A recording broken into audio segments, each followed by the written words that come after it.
Bienvenue à toutes et à tous dans ce nouveau décryptage. Aujourd'hui, on plonge au cœur d'un concept fascinant. C'est un peu comme un miroir, mais pour toute personne dédiée à l'enseignement. On appelle ça la réflexivité. Et honnêtement, c'est incroyable de se dire qu'en regardant dans ce miroir de notre propre pratique éducative, on peut littéralement reprendre le contrôle de la dynamique d'une classe. C'est particulièrement vrai, et on va le voir, dans le milieu super exigeant de la formation professionnelle. Bref, c'est ce mécanisme qu'on va décortiquer ensemble.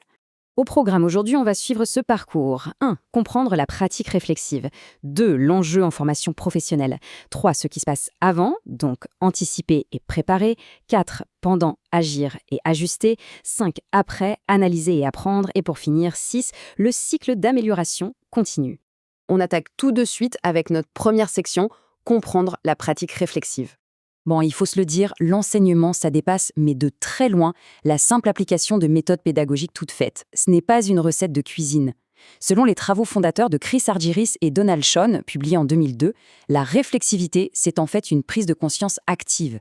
En gros, ce n'est pas seulement analyser ce qu'on fait en classe, mais c'est comprendre fondamentalement pourquoi on le fait. Le but du jeu, c'est vraiment de débusquer les raisons sous-jacentes qui motivent chaque petite action de notre quotidien. Et alors, quels sont ces moteurs invisibles qui nous font agir? En fait, il y a 4 grandes catégories de schèmes internes, les schèmes cognitifs, affectifs, professionnels et identitaires. Qu'est-ce que ça veut dire concrètement? Ça signifie que notre expérience passée, nos valeurs personnelles et même, franchement, nos émotions brutes sur le moment, tout ça agit comme des filtres psychologiques super puissants. Absolument chaque intervention éducative est teintée par ces multiples couches. C'est fascinant quand on y pense. On passe à la section 2, l'enjeu en formation professionnelle. On est en droit de se demander pourquoi ce cadre est-il si vital là tout de suite? Eh bien, parce que la formation professionnelle, c'est vraiment un terrain à part. On est face à des situations ultra concrètes et à des interactions qui vont à une vitesse folle. Ce rythme soutenu, mélangé à des dynamiques humaines complexes qui peuvent basculer en un clin d'œil, ça exige une présence hyper consciente et une capacité d'adaptation de tous les instants. On n'a pas le droit à l'erreur ou en tout cas pas le temps de décrocher. Ce qui nous amène à la troisième partie. Avant. Anticiper et préparer. Le travail dans l'ombre, en fait. Il y a un contraste assez flagrant entre la préparation classique et la réflexivité. D'un côté, on a l'approche traditionnelle qui, disons-le, se limite souvent à préparer le matériel de cours. Et c'est tout. De l'autre côté, l'approche réflexive voit beaucoup plus grand. Elle nous pousse à anticiper la dynamique future, mentalement et émotionnellement. On se pose des questions du genre « Comment le groupe va réagir ? Quels sont les besoins de mes élèves ? Et même, c'est quoi mes propres appréhensions face à ce cours ?» Prenons un exemple pratique pour bien comprendre. Imaginez qu'on fait face à un groupe qui est réputé pour être particulièrement anxieux. Eh bien, adopter une posture réflexive, c'est modifier proactivement sa façon d'entrer en matière. Le but, c'est de sécuriser les apprenants dès les toutes premières secondes pour instaurer tout de suite, sans attendre, un climat de confiance favorable à l'apprentissage. Section 4. Pendant. Agir et ajuster. Le moment de vérité. Là, on est en direct, dans cet environnement souvent imprévisible où il faut naviguer au milieu du chaos organisé. C'est là que Donald Schoen intervient avec un principe absolument génial, la réflexion dans l'action. C'est cette espèce de talent d'équilibriste qui permet de s'ajuster à la seconde près. Par exemple, ralentir le rythme d'une explication, reformuler un concept qui a l'air flou pour le groupe, ou carrément jeter son plan par la fenêtre et faire pivoter l'activité au vol parce que la situation l'exige. C'est à cet instant précis que la théorie prend tout son sens. Voici un exemple qu'on a tous connu.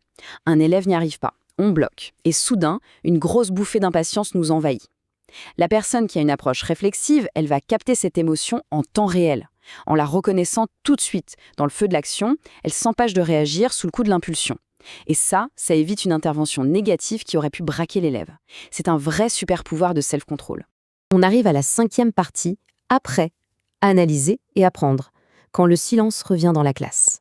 Le cours est terminé, tout le monde est rentré, et c'est là que le dialogue intérieur commence pour transformer cette expérience brute en un véritable apprentissage. Pour décortiquer ce qui a bien marché, on va se poser une question toute simple mais essentielle. Pourquoi cette activité-là a davantage mobilisé les élèves?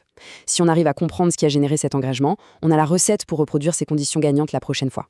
Ensuite vient le moment de se regarder en face, et ça demande une bonne dose d'humilité. Pourquoi est-ce que j'ai perdu l'attention du groupe à ce moment précis? Ce questionnement-là, il est sans doute le plus important. Il aide à isoler la déconnexion pédagogique exacte. Et c'est en trouvant cette faille qu'on va pouvoir bâtir des stratégies beaucoup plus solides. Et pour boucler cette phase d'analyse, il reste une prise de conscience profonde à avoir. On se demande comment mes propres interventions ont-elles influencé le climat de la classe aujourd'hui? C'est réaliser, parfois avec surprise, que nos propres comportements, nos humeurs, façonnent directement et silencieusement l'atmosphère émotionnelle de la pièce entière. Ce qui nous amène tout naturellement à la section 6, le cycle d'amélioration continue. Quand on assemble toutes ces pièces du puzzle, on réalise vite que la réflexivité, ce n'est pas un petit exercice qu'on fait une fois de temps en temps, c'est un vrai cadre de développement continu. L'étape 1, on anticipe, l'étape 2, on agit et on s'ajuste, et l'étape 3, on analyse pour encore mieux anticiper le cours suivant. C'est une boucle perpétuelle, une boucle qui permet d'affiner constamment la connaissance qu'on a de nous-mêmes et de notre pratique. Finalement, la conclusion coule de source. Donner du sens à nos propres expériences sur le terrain, ça permet de recalibrer toutes les interventions futures de façon hyper consciente et, franchement, redoutablement efficace. C'est tout bonnement l'outil ultime pour transformer l'effervescence et parfois le chaos quotidien en une maîtrise professionnelle sereine et cohérente. Pour clore ce décryptage, on voulait vous laisser sur une pensée un peu provocante.